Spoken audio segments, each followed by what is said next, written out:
इस press conference में आप सभी का स्वागत है।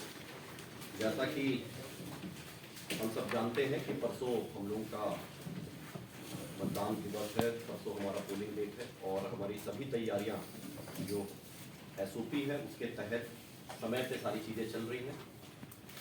कुछ आंकड़े आप लोगों के सामने रखेंगे। मतदाताओं की जो संख्या है वो हम लोग की 31,23,747 है, जिसमें से पुरुष मतदाता की संख्या 16,55,417 है, महिला मतदाताओं की संख्या 14,68,190 है और थर्ड जेंडर 140 है। मतदान केंद्र जो हमारे हैं 3,882 मतदान केंद्र टोटल पूरे जिला में है, 10 विधानसभा में, जो कि 2026 पोलिंग हमारी जो है पीएसएल जो लोकेशन है उसमें प्रत्येक विधानसभा में 3-3 महिला मतदान केंद्र है, जो कि जिसकी संख्या 10 विधानसभा में 30 हो जाती है। प्रत्येक अनुमंडल में हम लोग ने एक पीडब्ल्यूडी मतदान केंद्र बनाया है, जिसमें सभी पोलिंग पार्टीज जो है वो हमारे दिव्यांगजन होंगे। जिला के अंतर्गत हम लोग 23 आदर्श केंद्र बना रहे हैं जो रेडी हो चुका है। जिले के सभी 3,882 मतदान केंद्र पर इस बार 100% लाइव वेबकास्टिंग है। सब जगह हमारे सीसीटीवी जो कैमरा है वो इंस्टॉल हो गए हैं, उनका जो सिग्नल का सेटअप है कंट्रोल रूम से लाइव अप कर लिया गया है और 100% हमारा सारे जो बूथ हैं इस समय कंट्रोल रूम से टैग है। विधानसभा वार जो हम लोग के निर्वाचन लड़ने वाले अभ्यर्थी की जो टोटल संख्या है वो 100 है।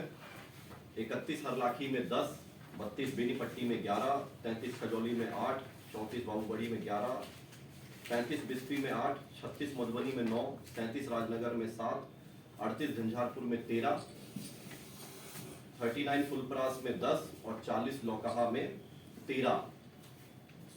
कुल मिला के 10 विधानसभा में 100 अभ्यर्थी परसों जो है मतदान इनके इसके लिए होगा, जो सभी मतदाता अपने मताधिकार का उपयोग करेंगे।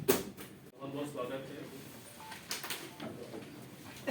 सुरक्षा से जुड़े जो उपाय किए गए हैं पुलिस के द्वारा, जो तैयारी की गई, मैं उनके बारे में आपको विस्तृत रूप से बताऊंगा। देखिए, जितनी भी तैयारियां करनी होती हैं स्टैंडर्ड प्रोसीजर जो होता है वो मधुबनी पुलिस ने पूरा कर लिया है। आपको जैसा कि पता होगा करीब 3,882 बूथ हैं पूरे जिले में और 2,600 मतदान केंद्र हैं। मैं आपको बताऊं कि टोटल जो पुलिस पर्सनल की ड्यूटी इस पूरे चुनाव में लगी है पूरे जिले में, उसकी संख्या 19,000 है। इसमें 126 पैरामिलिट्री की कंपनियां हैं। इसके अलावा Bihar military police, Madhubani district police और हमारे आसपास के जो जिले हैं वहाँ से भी फोर्स हम लोग को मिली है, वो भी शामिल हैं। और होमगार्ड, चौकीदार, ट्रेनिंग कांस्टेबल, ये सबकी जो ड्यूटी हम मिक्स करके प्रत्येक जगहों पे लगाएंगे, तो लगभग आप देख सकते हैं कि 19,000 सुरक्षा कर्मी पूरे जिले में कहीं ना कहीं किसी न किसी रूप में तैनात होंगे। आप लोगों को जैसा कि पता होगा कि बूथ 3,882 हैं। सभी बूथ पे, सभी पीएसएल पे पैरामिलिट्री की तैनाती की जा रही है। वो क्रिटिकल हो, वल्नरेबल हो या जनरल हो, सभी पे पैरामिलिट्री दी गई है। इसके बाद जिन पीएसएल पे 3 या उससे अधिक बूथ हैं वहाँ पे एक्स्ट्रा स्टेट पुलिस की भी एक टुकड़ी तैनात की गई है। चुनाव आयोग के जो मानक थे उसका पूरा पालन करते हुए जो डेवलपमेंट प्लान मधुबनी पुलिस का है वो अब तैयार हो चुका है और उसको हम लोग ने जारी भी कर दिया है। 35 के करीब स्टैटिक सर्विलांस टीम है जो इस समय 3 शिफ्ट में लगातार 24 घंटे काम कर रही है। इनकी तैनाती इस प्रकार से की गई कि जिले में कहीं भी कोई भी व्यक्ति, चाहे शराब हो, कैश हो, फ्रीबीज हो, लेके यदि निकलेगा तो उसकी कहीं ना कहीं धरपकड़ जरूर होगी। और जैसा कि अभी डीएम साहब ने बताया कि जो सीजर हुए हैं वो काफ़ी अच्छी मात्रा में हुए हैं और इन्हीं जगहों के द्वारा हुए हैं। फ्लाइंग स्क्वाड टीम्स जो होती हैं बहुत महत्वपूर्ण होती हैं, वो इस समय 25 है उनकी संख्या, और वो भी 3 शिफ्ट में लगातार काम कर रही हैं और चुनाव होने के तक ये काम करेंगी। हमारे सभी जो एसटीपीओस हैं सभी को हमने एक स्ट्रॉन्ग मजबूत क्यूआरटी की टीम दी गई है कि किसी भी अनुमंडल में कोई भी अगर दिक्कत हो तो हमारी एसटीएम एसटीपीओ की टीम तुरंत वहाँ पहुँच सकती है। इसके अलावा हमारे जितने भी कैंडिडेट्स हैं जिन्होंने भी आवेदन दिया है सबको हमने बॉडीगार्ड सुरक्षा के लिए प्रोवाइड किया है। अभी भी जो देगा एप्लीकेशन तो हम उसको पूरी सुरक्षा का मानक का ध्यान रखते हुए सबको सिक्योरिटी प्रोवाइड कर रहे हैं। नेपाल बॉर्डर के बारे में आपको खास तौर पे बताऊंगा। पूरी जो 130 किलोमीटर की नेपाल बॉर्डर है वहाँ करीब 48 चेक पोस्ट है उसमें सशस्त्र सीमा बल के चेक पोस्ट हैं, मधुबनी पुलिस के चेक पोस्ट हैं, एक्साइज के हैं और कस्टम के हैं। 72 घंटे पहले यहाँ पे सीलिंग कर देनी होती है। तो कल से लगभग यहाँ पे सीलिंग जारी है। इमरजेंसी व्हीकल्स और मेडिकल व्हीकल्स और जो एसेंशियल सर्विसेज में जो जुड़े हुए व्हीकल्स हैं, केवल उन्हीं को आने जाने की इस समय इजाजत है, वो भी प्रॉपर चेकिंग फ्रिस्किंग करने के बाद। पूरी बॉर्डर कंप्लीटली सील है, लेकिन विशेष परिस्थिति में खाली यही व्हीकल्स हैं जिनको आने की परमिशन है। इसके अलावा हमारे 3 जिले हैं नीचे, दरभंगा, समस्तीपुर और सुपौल। यहाँ करीब हमारे 18 चेक पोस्ट हैं जो कि 3 शिफ्ट में काम कर रहे हैं। 48 घंटे पहले यहाँ पे चुनाव शुरू होने के पहले यहाँ सील कर देना होता है, जो कि हम लोग ने कर दिया है। आदेश जारी हो गए हैं। तीनों जिलों के डीएमएसपी साहब को हम लोग ने ऑर्डर कम्युनिकेट कर दिया है। तो वहाँ से भी जो गाड़ियाँ आ रही हैं, जो लोग आ रहे हैं, उनकी बहुत ही गहनता से चेकिंग फ्रिस्किंग की जा रही है। इन सब का मकसद ये होता है कि चुनाव खत्म होने तक और उसके बाद भी कोई अवांछित तत्व या कोई अवांछित सामग्री जिले में प्रवेश न हो पाए। 51 के करीब हम लोगों ने जोन बनाए हैं। ये सभी जोन में एक मजिस्ट्रेट, एक पुलिस अफसर और भारी मात्रा में फोर्स होगी। इनके पास गाड़ियां होंगी। कहीं भी कुछ दिक्कत होगी तो ये तुरंत वहाँ पर रिस्पॉन्ड करेंगे। 415 सेक्टर बनाए गए हैं। हर सेक्टर के पास औसतन 5 से 6 बूथ हैं। तो बूथ पे कहीं भी कोई समस्या होगी तो सबसे पहले सेक्टर वहाँ पे रिस्पॉन्ड करेगा। इसके लिए इनकी प्रॉपर ट्रेनिंग और प्रॉपर जो ब्रीफिंग है वो हम लोग के द्वारा की गई है।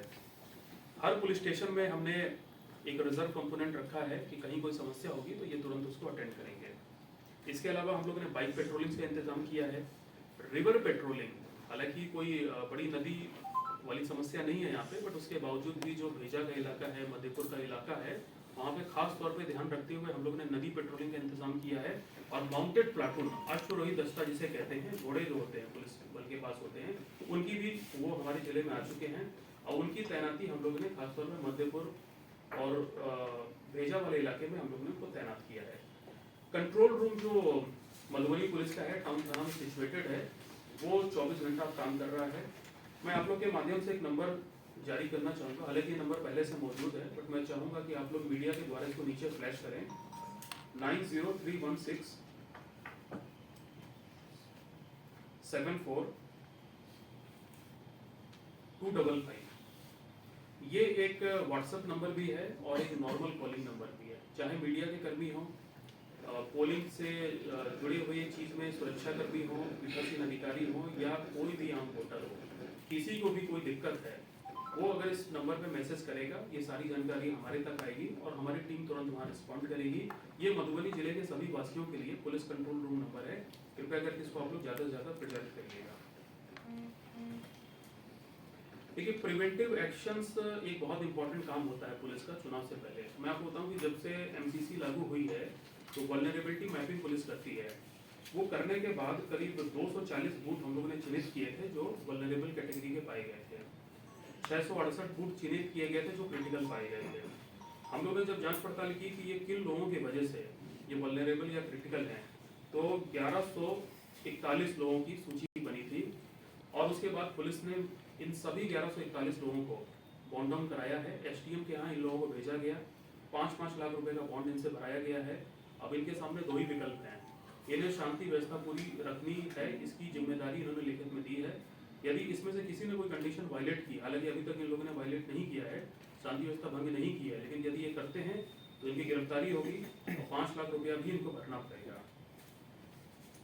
260 लोग ऐसे पूरे जिले में चिन्हित किए थे जिनको हमने तड़ी पार किया था, जिसको CCA 3 कहते हैं, अंग्रेजी में इसको एक्सटर्नमेंट की कार्रवाई कहते हैं।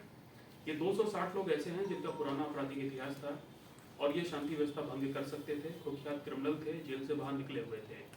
इनकी किसी न किसी पुलिस स्टेशन में हफ्ते में 2 दिन हाजिरी लगती है। चुनाव वाले दिन व्यवस्था ये है कि पहले इनका वोट डलवाने के बाद इनको पुलिस स्टेशन में जाके हाजिरी लगानी होगी। और जनरली ये ऐसा पुलिस स्टेशन है जो कि इनके गृह पुलिस स्टेशन से बहुत दूर होगा। इनको पुलिस स्टेशन में हाजिरी लगानी होगी, अपनी फोटो खिंचवानी होगी। ये सब करने का मकसद ये होता है कि इस टाइप के अवांछित तत्व चुनाव वाले दिन कोई भी बदमाशी न कर सके। इनको पूरी तरह से कानूनी रूप से बांधने के लिए ये कार्रवाई बहुत प्रभावी होती है। 4 ऐसे कुख्यात अपराधी थे जो जेल से बाहर निकलने वाले थे। हम लोग को सूचना मिली तो CCA 12 की कार्रवाई इन पे कर दी गई है। बेल होने के बावजूद भी अब इन लोग को काफी लंबे समय तक जेल में रहना होगा, तो ये कार्रवाई भी पुलिस ने पूरी कर दी है। मॉडल कोड ऑफ कंडक्ट के वायलेशन के 5 मामले दर्ज हुए थे जब से एमसीसी लागू हुई है। 4 झंझारपुर सब डिवीजन में हुए थे और 1 सदर सब डिवीजन में हुआ था। ये पांचों की अनुसंधान पुलिस ने 48 घंटे में पूरा करके पांचों मामलों में कोर्ट में चार्जशीट दाखिल कर दिया है और संभवतः अगले 3 से 4 दिन में इन लोगों का ट्रायल भी स्टार्ट हो जाएगा। हमारी पुलिस का मकसद ये है कि अगले 1 से 2 महीने के अंदर इन लोगों को जो सजा होनी है वो भी हो जाए, ताकि एक डेटरेंस हमेशा से क्रिएट रहे कि अगर मॉडल कोड ऑफ कंडक्ट का कोई भी वायलेशन करता है तो पुलिस तुरंत अनुसंधान तुरंत चार्जशीट कर देती है। तो उसके भी सकारात्मक परिणाम आप लोग को बहुत जल्दी देखने को मिलेंगे। इसके अलावा जब से देखिए एमसीसी लागू हुई है तो मधुबनी पुलिस 24 घंटे अपने पूरे दलबल के साथ लगातार अपराधियों पर कार्रवाई कर रही है और उसका नतीजा ये है कि अभी तक जिले में कोई बड़ी अपराध की घटना नहीं हुई है। शांति व्यवस्था पूरी तरह से बरकरार है और एक जो सेफ एंड सिक्योर माहौल चाहिए होता है चुनाव कराने के लिए वो पूरी तरह से भी बरकरार है।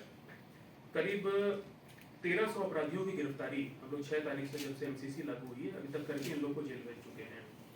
शराब पे लगातार हम लोग ने कार्रवाई की है। करीब 27,000 लीटर शराब पुलिस ने जब्त की है और विनष्ट भी की है। इसमें FIR भी हुई है, कई लोग इसमें अरेस्ट होकर जेल भी गए हैं।